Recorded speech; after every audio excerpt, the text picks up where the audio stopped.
اللہ اکبر اللہ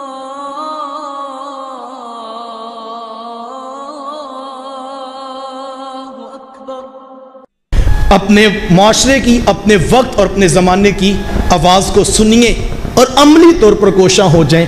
ہر شخص کی یہ خواہش ہے دین لوگوں کی دہلیز پہ پہنچ جائے۔ یہ آپ کی بھی تمنا ہے، یہ میری بھی آرزو ہے، اور یقیناً نوجوانوں نے جو اتنی محنت کی اس کا پرپز اور مقصد بھی یہ ہے۔ لیکن میں کہتا ہوں اس کے بہت سارے راستے ہیں جس سے دین ہر شخص کی روح میں چلا جائے، دین ہر شخص کے گھر میں شامل ہو جائے۔ لیکن اس کا ایک آسان سا یا سادہ سا حل جو میری ناقص عقل بتاتی ہے وہ میں یہ کہتا ہوں، میں کہتا ہوں صرف ایک کام کیا جائے، اور وہ یہ کہ آپ اپنا یہ مائک، اپنا یہ ممبر، اپنی مساجد کا محراب و مصلی، آپ صرف اس کو با مقصد بنا دیں، دین خود بخود لوگوں کی دہلیز پہ پہنچ جائے گا۔ آج المیہ یہ ہے، دکھ اس بات کا، میری پہلی ملاقات ہے آپ سے، مجھے فتوے سے معاف رکھیے گا، کمزور شخص ہوں، بات بلی نہ لگے تو اختلاف رائے آپ کو موجود ہے اور آپ کو حق ہے۔ میں یہ کہتا ہوں ذرا عمومی طور پر اپنے سٹیج کا میں اور آپ محاسبہ تو کریں۔ آج آ کے ہمارے سٹیج پہ بچہ بھی کیا ہے، بکے ہوئے خطیب، بھانڈ قسم کے نقیب اور ڈانس کرتے نعت خواہ ہم نے سٹیجوں پہ کھڑے کر دیے، اور پیچھے رہ گئی تھی عوام، تو وہ بینکوں سے نئے نوٹ نکال کر کیمرے کے آگے کھڑے ہو کر انہوں نے حصہ ڈال دیا۔ مجھے ذرا بتائیں اس روایتی کلچر سے کہیں سے کوئی ایسا سیکشن ہے کہ جس سے ہم دعوے سے کہہ سکیں اب پیغام رسول کی خوشبو آئے گی، اب پیغام کربلا کا پیغام دیا جائے گا؟ اگر نہیں ہے صاحب تو پھر مجھے اور آپ کو سوچنا پڑے گا۔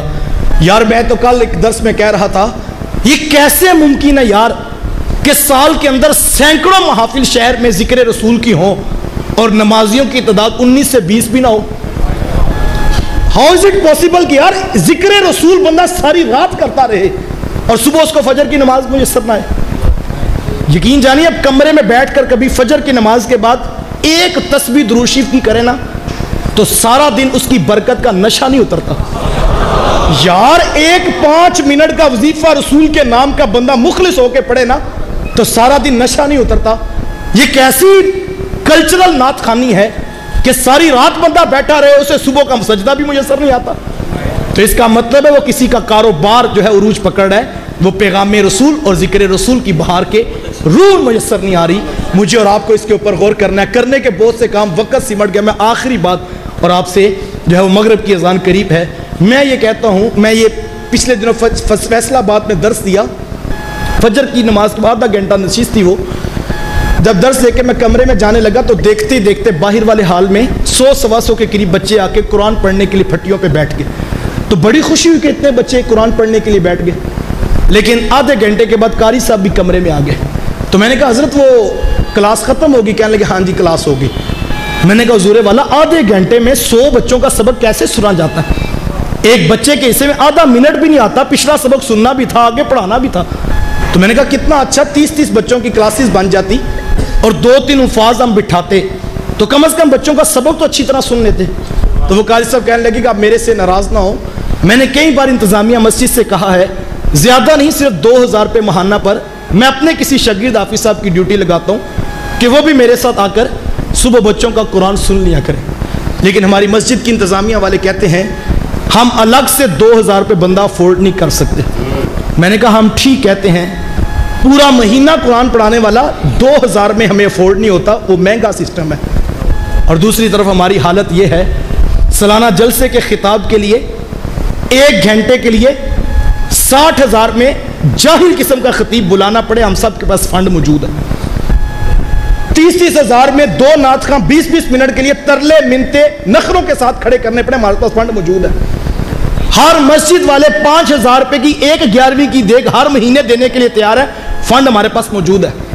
4 غریب قسم کے مزدور طبقے کے لوگ داتا صاحب جا کر گاڑی کروا کر چادر چڑھانے کو تو دین کا کام سمجھتے ہیں، داتا صاحب کے مشن پہ کھڑے ہونے کے لیے نہ ہمارے پاس وقت ہے نہ ہمارے پاس پیسے ہیں۔ مجھے اور آپ کو غور کرنا ہوگا کہ ہم کس جگہ پہ کھڑے ہیں۔ ہمارے ایک دوست ہے تو وہ کنسٹرکشن کروا رہے تھے، تو کہتے ایک بندہ آ کر ہر مہینے کھیر کھلاتا ہمارے مزدوروں کو۔ تو کہتے ہیں میں نے ایک دن بلا لیا اور میں نے کہا یہ تم کیا کرتے ہو؟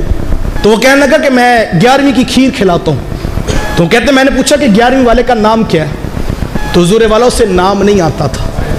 میں نے کہا ابھی تو 11ویں والے کا نام نہیں یاد ہوا، پیغام اور مشن کا بھی یاد ہوگا۔ کیا کل 11ویں والے پوچھیں گے نہیں کہ تم نے ہر مہینے دیکھ تو میرے نام کی بانٹی، یہ بتاؤ تمہاری اولادوں کو میرے نانا کا قرآن کیوں نہیں پڑھنا آتا؟ میں بھی سوچوں، اس پر آپ بھی سوچیں، ہم کس جگہ پہ کھڑے ہیں، ہم نے اس پر غور کرنا ہے۔ علم، علماء دینی مدارس کی حمایت میں کھڑے ہوں اور اپنا سب کچھ ان پر لگا دیں۔